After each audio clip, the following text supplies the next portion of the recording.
Chapter 1: Salt in the Air, Silence in the Heart. The train slowed as it curved along the coast, its windows misted with sea breeze and the faint scent of brine. Silvia rested her forehead against the cool glass, watching the pale line of the horizon blur into gray. Somewhere out there, beyond the reach of the waves, she had left her life in Rome, or rather, fled from it. She had not told anyone where she was going. Just packed her brushes, her linen shirts, a worn sketchbook full of hands she once traced and couldn't forget. And then she vanished, not dramatically, not permanently. Just enough to feel weightless again.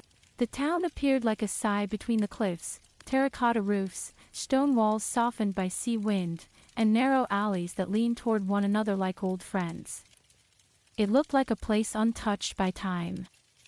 And that was what she needed most. The small apartment she'd rented had peeling shutters and vines climbing the stone frame. The key waited under a chipped flower pot, just like the owner promised. She turned it in the lock, exhaled, and stepped into the quiet. No one knew her here. Not as Silvia the restorer. Not as Silvia who left someone at the altar last spring.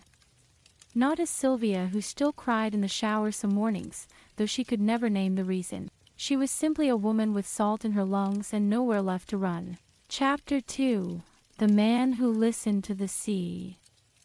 It took Silvia 3 days to notice him.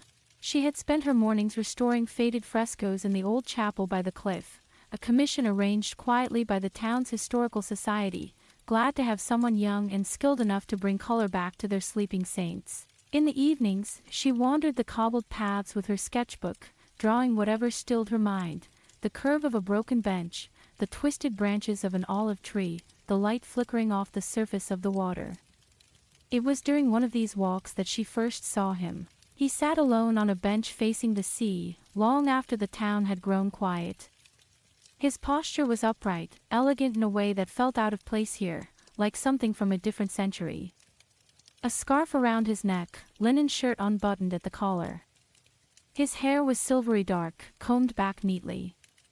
His hands rested gently on his lap. What caught her was not how still he was, but how attentive. As though the world was whispering only to him, and he was listening. She didn't realize at first that he was blind. He turned slightly as she passed, as though he felt the shift of air.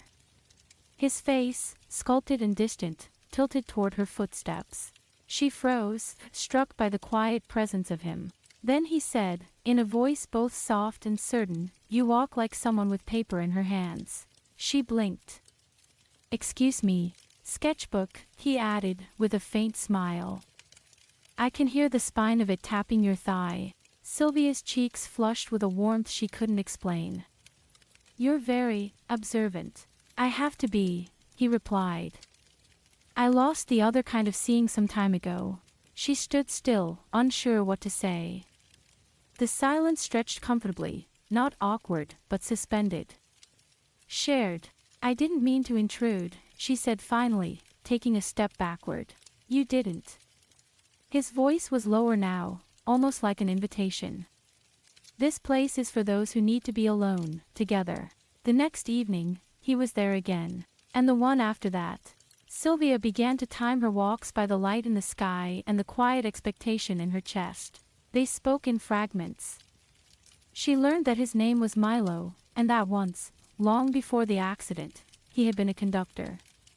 He had led orchestras across Europe, felt the music pulse through his hands like a second heartbeat. He didn't talk about how he lost his sight. And she didn't ask. Some things are sacred in their silence. Instead, they spoke of other things, of wind, and memory, and the way salt never really leaves your skin. She told him of color, how ochre bled into rust, how old blue turned to gray when it died. He asked her to describe light. She tried. There was no need for confession. Just the slow unfolding of two people who had once been broken by something, but chose to remain open.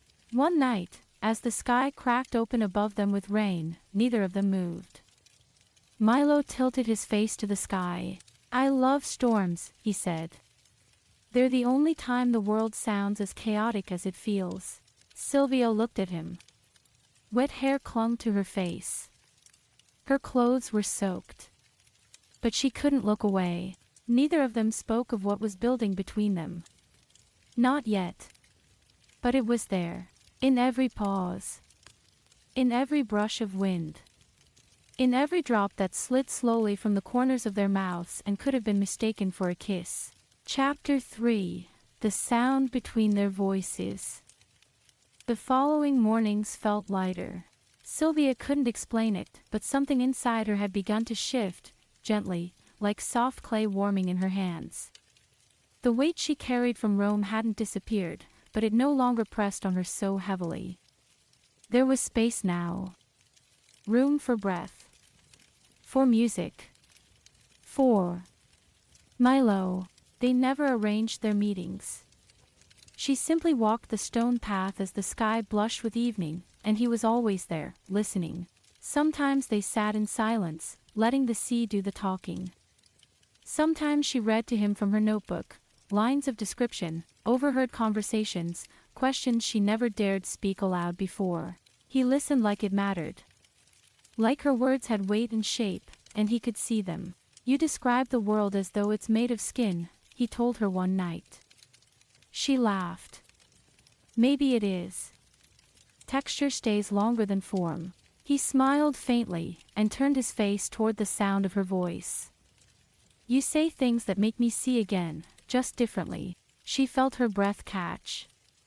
The wind swept up her skirt and she tucked her knees to her chest, suddenly aware of how close they were sitting.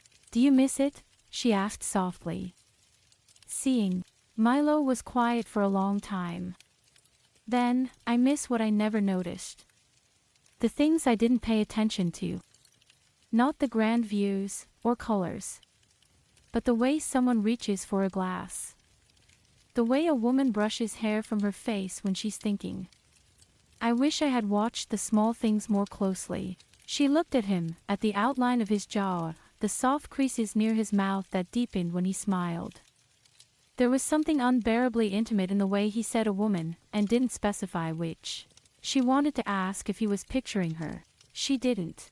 That night, Silvia couldn't sleep. She lay in bed with the windows open, the sound of waves colliding with her thoughts. Her body felt alive in a way it hadn't in months, too sensitive, too alert, as if his voice had touched her in places no one ever had. She thought of the brush of his hand near hers. The way he tilted his head when she laughed. The stillness he carried like a second language. It wasn't lust, not quite. It was something slower, deeper. A hunger for closeness, for meaning, for being seen in a way that had nothing to do with eyes. 2 days later, it happened. She was describing the ceiling of the chapel, the way the angel's wings had faded into dusty gold, the peeling borders that revealed older layers beneath. He asked if he could touch her sketch of it. She placed it into his hands. His fingers moved slowly, reverently, tracing the charcoal. Then, without warning, they slid along the edge of the paper and grazed hers. She didn't pull away. Neither did he. The silence between them grew charged. Not loud, but full. Like the moment just before a bow touches a string. His voice was low when he spoke. You're trembling. I know. He didn't ask why. Instead, he leaned forward, so slowly she could feel the space shift molecule by molecule. His breath hovered at the edge of her lips, and stopped. Silvia, he whispered, if I kiss you now, it won't be gentle.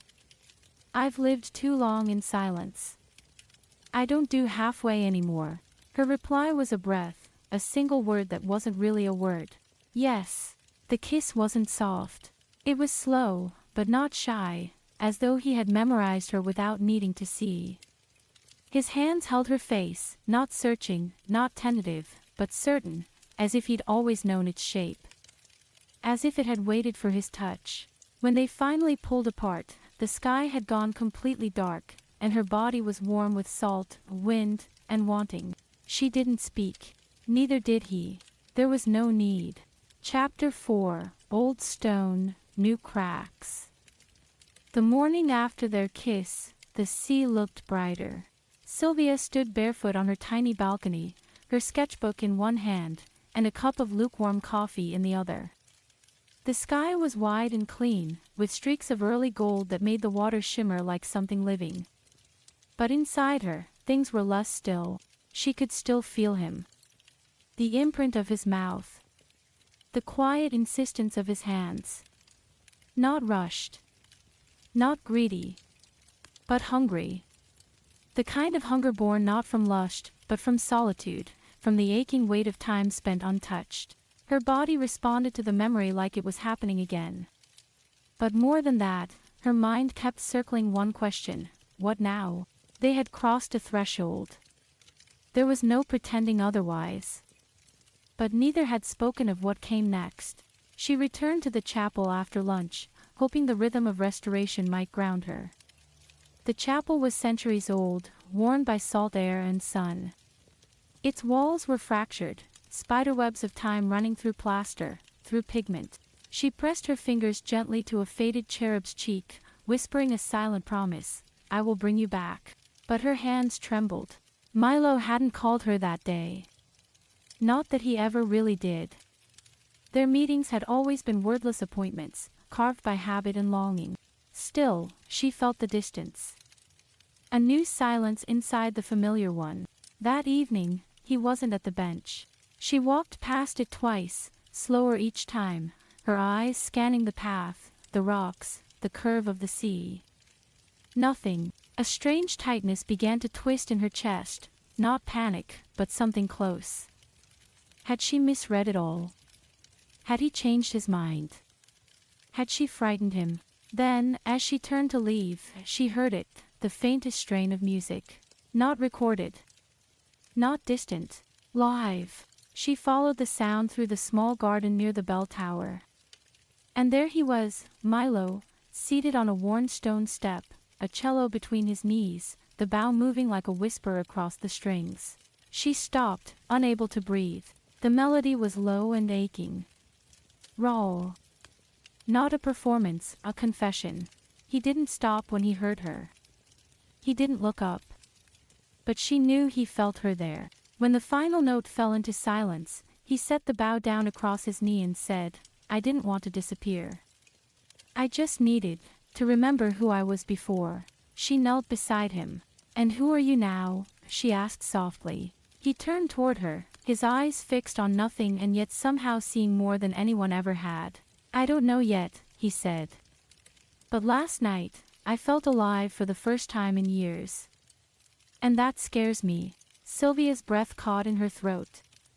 She reached for his hand. "You don't have to figure it out today."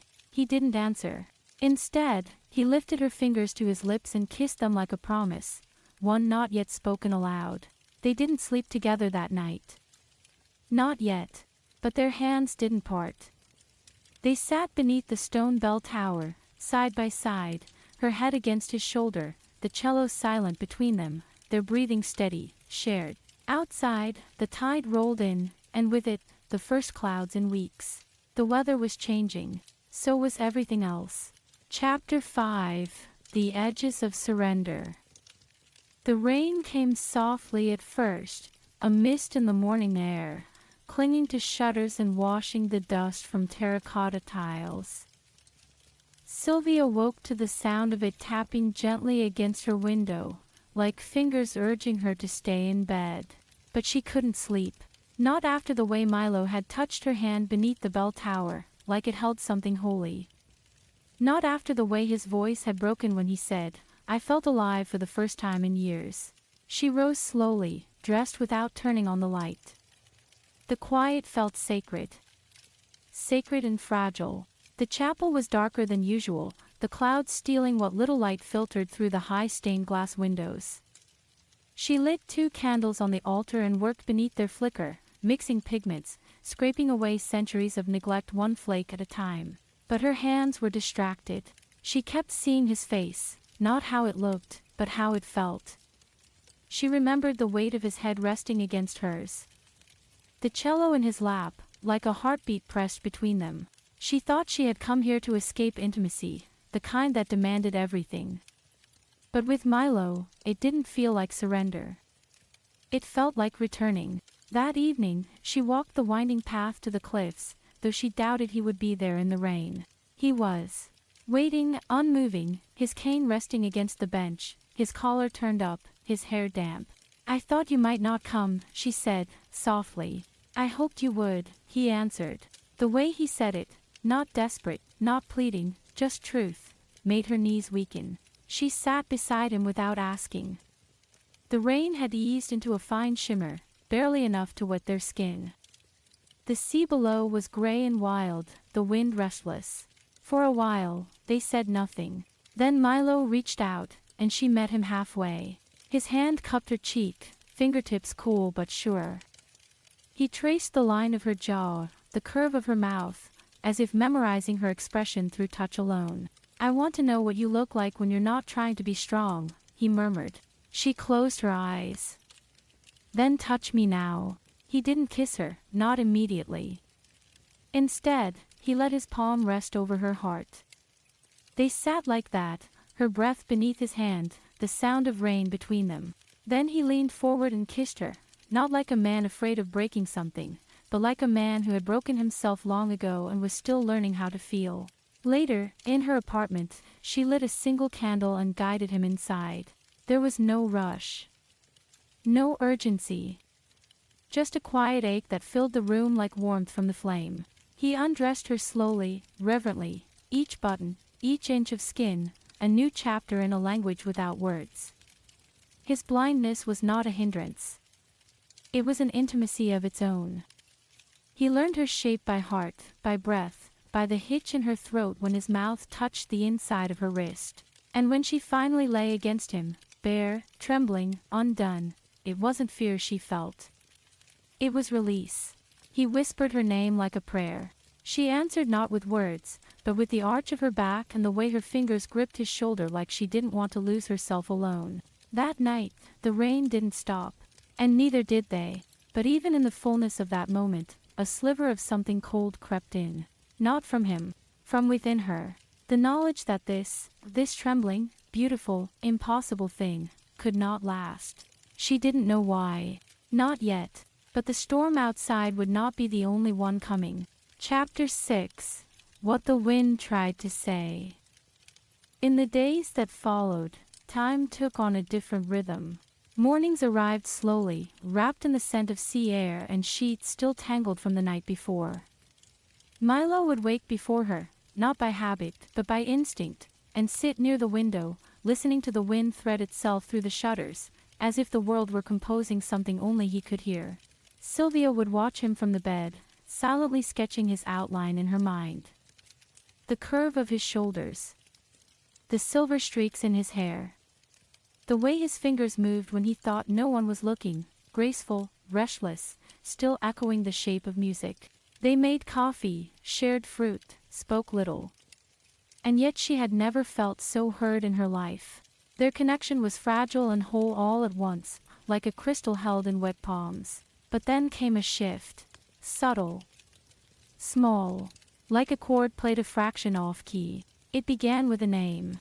One afternoon, as Silvia sat cross-legged on the floor of his cottage, tracing the details of an old music score he had asked her to describe, she reached for a folder tucked inside a wooden drawer. "Milo?" she asked. "Who's Anna?" The question slipped out softly, innocently. But it changed the air instantly. Milo froze. The silence that followed was not their usual kind, not comfortable, not reverent, but cold. Empty. Like the space left after something breaks. He turned toward her voice, face unreadable. "Where did you see that name?" I didn't mean to pry," she stammered. "It was just written on the corner of one of the pages. I was going to ask if she was a musician." He smiled. But it wasn't a smile. "Anna was my wife." The word was hit her like sudden frost. Silvia blinked. "Was?" She left. "Before the accident." He didn't elaborate. And she didn't press. But something in her chest tightened, a thread pulling taut across a space she hadn't known was fragile. That evening, when she returned to her apartment, she didn't light the candle. She sat in the dark and listened to the rain return. Not the kind that lulled you to sleep. The kind that sounded like footsteps walking away. She thought of Milo, the curve of his mouth when he kissed her shoulder, the way his hand lingered at the small of her back. And then, she thought of Anna. The name lingered like perfume. Why had he never mentioned her? What else hadn't he said? The next day, Milo wasn't at the bench, nor the garden, nor the bell tower steps. Silvia walked the winding paths alone, her feet dragging, her thoughts loud. When she finally reached the edge of the cliffs, she sat alone and watched the sky. The wind was rising, not wildly, but steadily, as if preparing to carry something away. And for the first time since she'd arrived, Silvia felt the return of something she'd almost forgotten. Loneliness. Back in her apartment, she stood before the mirror and stared at herself. Not at her face, but at her eyes. They looked tired, full of feelings she had no name for. Her fingers drifted to her lips. She could still feel him there, still taste him. But the space between them had grown, not wide enough to call distance, but deep enough to make her wonder. Was she falling into something real, or just into a shadow of the man he used to be? As thunder rolled far out to sea, she whispered a question into the dark. Who were you, Milo, before the silence? And wondered if she'd ever be ready to hear the answer. Chapter 7. The Silence That Didn't Heal. The next morning, the sea was rough. Waves pounded against the shore like fists that had been waiting too long to land. Gulls flew low and sharp, crying through the wind. The town, usually slow and gentle, held its breath beneath gray skies. Silvia wrapped a scarf tightly around her neck and walked toward Milo's cottage, every step pulled between longing and dread. The air smelled of salt and rust. Storms always brought things up from beneath, from the deep. And something inside her was surfacing too. She hadn't heard from him in 2 days. The space between their bodies in her bed now felt like a question. The kind she was no longer willing to leave unanswered. The gate to his cottage creaked when she pushed it open. She knocked, once. Then again. No answer. But the door was unlocked. She stepped inside. It smelled of chamomile tea and parchment. Music sheets lay curled on the table, and a sweater was draped across the back of a chair. Everything looked as it always did, yet the absence inside the room was alive. Almost physical. Milo, she called. From the hallway, a voice answered. Here. She followed the sound and found him sitting on the edge of his bed, his cane beside him, his face turned toward the open window. His expression was unreadable. You shouldn't come in uninvited, he said, not unkindly. Just distant. Silvia's heart sank. I knocked. I didn't answer. The silence between them thickened. She stepped closer. Why are you pushing me away? He exhaled slowly. Because you're beginning to ask questions I don't want to answer. About Anna. About everything. She sat across from him, not touching, not pleading, just waiting. Tell me, she whispered. Please. Milo's jaw tightened.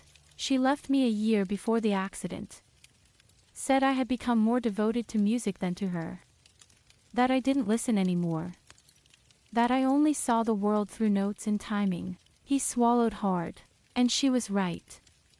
I was obsessed. With precision. With control. And then, everything slipped away. First her. Then my sight. Silvia stared at him, stunned by the simplicity of his confession. And now? She asked. What are you afraid of now? He didn't answer at first. Then. That I'm falling in love with you, and I don't know how to love without destroying. Her breath caught in her throat. He continued, voice raw. I don't know how to give you myself without handing you the wreckage too. Silvia moved to him then, slowly, until she sat at his feet. You don't have to be whole, she said. I just want you honest. He reached for her. His hand found her face, clumsy, almost trembling. Then he whispered, then take me as I am. And she did. That night, they made love again. Not out of need. Not to quiet the fear. But to speak without words. It was different this time. Deeper. Less about bodies.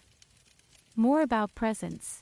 Every movement a surrender, every touch a choice. Afterward, she lay with her head on his chest, listening to the echo of his breath. The storm outside had reached full force, wind howling like a wounded thing, rain tapping fiercely against the glass. Milo's hand stroked her hair. "I don't want to lose you," he said. "You won't," she whispered. But even as she said it, she wasn't sure it was true. Because love wasn't always enough to stay. Sometimes, it was the reason to leave, before the breaking started. Chapter 8. The Letter by the Window. The morning after the storm, the town awoke in fragments. Tree branches littered the cobblestone paths. Shutters hung slightly crooked. The sea, wild and metallic, crashed with a fury that had not yet quieted. Silvia stood by her window, wrapped in a blanket, watching light pour through the clouds like something newly forgiven. Milo still slept in her bed, his arm flung across the space she had left, the shape of him barely rising and falling beneath the sheets. She smiled. And then the knock came. 3 soft raps. Hesitant. Almost apologetic. She opened the door, her bare feet cold on the tile. A young man in a yellow raincoat handed her an envelope. No words, just a nod, and disappeared down the steps before she could ask who had sent it. Her name was written in a slanted, precise hand. No return address. But she knew. Rome. The air changed as she held it, like the weight of her old life had slipped through the crack beneath the door. She didn't open it immediately. Instead, she set the envelope on the windowsill, beside her cold coffee, and sat across from it, watching it as one might watch a sleeping dog, beautiful, but capable of biting. Milo stirred behind her. "Someone there?" he asked, voice thick with sleep. Silvia hesitated. "Just a letter." He nodded but didn't ask more. He never pressed. It was one of the things she loved most about him, and one of the things that made her feel safest. Until now. She opened the envelope just after noon. The paper inside smelled faintly of ink and bureaucracy. "Dear Silvia, we are pleased to inform you that your proposal for the Vatican restoration has been accepted. Your presence will be required in Rome no later than the 12th of next month." She didn't read the rest. It didn't matter. The world she had walked away from had found her. The life she had buried under layers of salt and silence had remembered her name. And it was waiting. She folded the letter neatly, placed it back into the envelope, and set it in a drawer without locking it. That evening, she walked to the bench by the sea, alone. Milo joined her a few minutes later, as though he had known. He sat beside her, quiet, his face turned toward the sound of waves still heavy from the storm. She could feel the words inside her pressing against her ribs, but they wouldn't leave her mouth. "I had a dream," he said softly. "Oh, you were gone." She looked at him, startled. And the sea was silent. Silvia blinked hard. "That's impossible." "Not in dreams," he replied. Then he turned toward her, sensing her hesitation. "You're holding something back," he said gently. She swallowed. "I got a letter today. From Rome." He didn't move. "They want me to return. A commission. One I once thought was everything I wanted. And now." Silvia looked out at the horizon, where the sky touched water like a question left unanswered. "Now. I'm not sure who I am without you." Milo's jaw tightened slightly, but he stayed still. "I can't ask you to stay," he said. "That wouldn't be love." "No," she whispered. "But neither is letting go so easily." He turned toward her, his expression unreadable. "What are we, Silvia?" She didn't answer. Because she didn't know. That night, she lay awake long after he had fallen asleep beside her. The letter still waited in the drawer. And so did the life it promised, or threatened, to return. Chapter 9. Shadows at the Door. The morning was still, almost unnervingly so. Silvia was in the kitchen, tracing the rim of her coffee cup with a fingertip, when the knock came, sharp, deliberate, impossible to ignore. She hesitated, heart tightening. Milo was out, gathering his music sheets for a planned evening rehearsal with a small local ensemble. She moved to the door and peered through the peephole. A man stood there. Tall, familiar. The weight of years hung in his stance, but the eyes were unmistakable. Luca, her childhood friend. Her once confidant. The ghost she thought she had buried deep beneath the layers of time and distance. She opened the door. Luca. Her voice was a mix of surprise and guarded warmth. He smiled, but it didn't reach his eyes. Silvia. It's been too long. He stepped inside without waiting. I heard about your move here. Thought I'd see if the rumors were true. Silvia's throat tightened. How did you find me? He shrugged. People talk. Especially about you. She led him to the sitting room, careful to mask the turmoil rising inside her. Coffee? She offered. Please. They sat, the silence stretching between them like an unspoken history. Luca's presence stirred memories. Late nights in dusty libraries, laughter under street lamps, shared secrets whispered like sacred vows. But it also brought shadows. He had once been her anchor, her protector during a turbulent youth. But also a source of heartbreak, betrayal, and the reason she'd fled Rome in the first place. So, Luca began, voice low and steady, how's the restoration coming? Silvia forced a smile. Better than I expected. He studied her closely. You changed. So did you. There was tension in the air, thick and electric. I'm here because I need you, Luca said suddenly, his eyes searching hers. And because I'm afraid. She frowned. Afraid of what? He hesitated, then confessed, of losing you again. The words hung heavy. Silvia's heart clenched. That evening, Milo returned to find the cottage filled with a silence that wasn't his. Silvia sat by the window, the shadows of the room swallowing her small frame. When he asked about Luca, she looked away. I didn't expect to see him here, she said quietly. Milo nodded, understanding the storm that was not just outside. As night deepened, Silvia lay awake, caught between two men, one who promised a future woven with music and tenderness, the other a past she wasn't sure she could ever fully escape. The sky above was vast and open, but inside her, the clouds gathered fast. Chapter 10. Crossroads of the Heart. The morning light filtered softly through the curtains, casting gentle patterns on the wooden floor. But inside Silvia, the calm was fractured. Luca's visit had stirred something restless, a mix of nostalgia and unease that refused to settle. His presence was a reminder of what she had tried to leave behind, yet also of a bond that time had not fully severed. She paced the small living room, fingers nervously entwining and releasing the hem of her shirt. Milo's footsteps on the stairs were quiet but certain. He entered with the same calm strength she had come to lean on, but today his eyes held a question unspoken. She took a deep breath, deciding that silence was no longer an option. We need to talk, she said, voice steady but soft. He nodded, pulling a chair closer. I saw Luca today, she confessed, meeting his gaze. He came to see me.